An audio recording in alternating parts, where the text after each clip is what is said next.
নেশা পাচার কাণ্ডে কোনো মাধ্যমকেই বাদ দিচ্ছে না রাজ্যের নেশা কারবারিরা।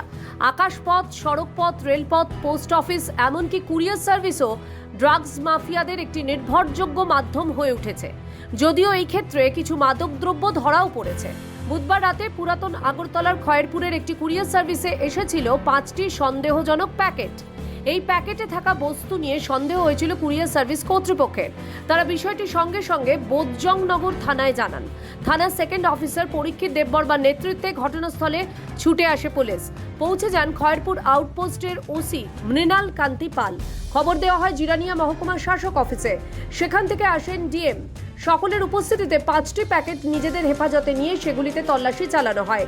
দেখা যায় সেই 5টি প্যাকেটে রয়েছে 1435 বোতল এসকাপ জাতীয় নিষিদ্ধ কাফ সিরাপ। এরপরই শুরু হয় প্রাপকদের নাম ঠিকানার খোঁজ।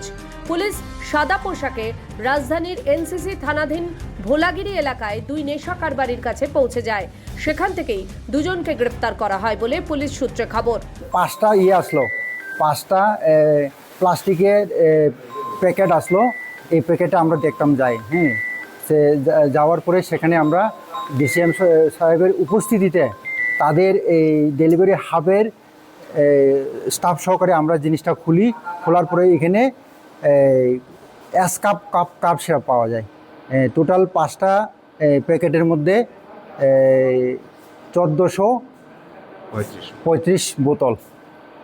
তারপর আমরা তাদের মাধ্যমে বিভিন্ন লিঙ্কে খোঁজ করে জানতে পারি যে অ্যাকচুয়াল যে মালটা রিসিভার আমরা হের পিছনে ডিটেন করার জন্য আমরা সিভিল ড্রেসে আমরা মানে পেতে বসি আর কি, তাদেরকে ডিটেন করার জন্য যারা ইনভলভ ছিল। তো আমরা সেই মোতাবেক আমরা একটা টিম গঠন করিয়া আগরতলার দিকে এই কি জায়গাটা এটা ভোলাগিরি কুঞ্জবন এইদিকে আমরা ডেলিভারির যে বইটা সহকারে আমরা যাইয়া যে ইনভলভ যে রিসিভার আর কি, ওই মালের যে রিসিভারকে আমরা অ্যারেস্ট করতে পারছি। 2 জন তারা আমাদের বুর্জুনগর পুলিশের কাস্টডিতে আছে। পুলিশ জানিয়েছে ধৃতদের বিরুদ্ধে এনডিপিএস আইনে মামলা নিয়ে তদন্ত শুরু করা হয়েছে। বৃহস্পতিবার দুজনকেই আদালতে পাঠানো হয়েছে। এই নেশা পাচার চক্রের সঙ্গে আর কারা কারা জড়িত তা তদন্ত করে দেখছে পুলিশ। তবে এই ঘটনার সঙ্গে যে আরও অনেকেই জড়িত রয়েছে সে সম্পর্কে নিশ্চিত পুলিশ। ত্রিপুরা থেকে দেবাশিস বসুর রিপোর্ট, সিএন ত্রিপুরা।